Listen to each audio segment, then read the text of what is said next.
ذہنی طور پر مضبوط لوگوں کو اس بات کی پرواہ نہیں ہوتی کہ دوسرے ان کے بارے میں کیا سوچتے ہیں، کیونکہ ذہنی طور پر مضبوط شخص اپنے ارد گرد ایسی باڑ کا حصار کرتا ہے جو منفی چیزوں، سوچوں اور لوگوں کو اندر داخل ہونے سے روک سکتا ہے۔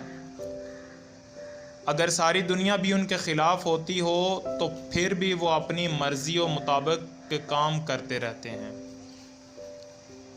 ایسے لوگ خود ہی اپنے اوپر ہنستے ہیں، وہ اپنے بارے میں ہنسنا، مذاق اڑانا اور دوسری چیزوں کو زیادہ سنجیدگی سے لے کر پریشان ہونا بالکل بھی نہیں کرتے۔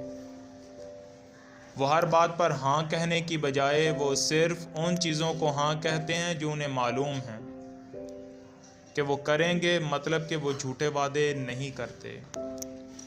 ذہنی طور پر مضبوط لوگ غلطیوں کی فکر نہیں کرتے۔ اگر وہ غلطی کرتے ہیں تو وہ اس سے سبق حاصل کر کے اپنے سفر میں آگے بڑھ جاتے ہیں۔ وہ اپنے اقدامات اور اس کے نتائج کی ذمہ داری قبول کرتے ہیں۔ اگر یہ ان کی غلطی ہے تو اس سے کوئی فرق نہیں پڑتا۔ اس سے کوئی فرق نہیں پڑتا ہے کہ یہ کتنا ہی خراب ہو گیا ہے، وہ فوری طور پر ذمہ داری قبول کریں گے۔ یہ لوگ عام طور پر بہت سارے سوالات کرتے ہیں اور زیادہ سیکھنے کی کوشش کرتے ہیں تاکہ وہ اپنے عقائد میں اور بھی مضبوط ہو سکیں۔ ذہنی طور پر مضبوط لوگ عام طور پر رہنمائی کرتے ہیں یا خود عمل کرتے ہیں۔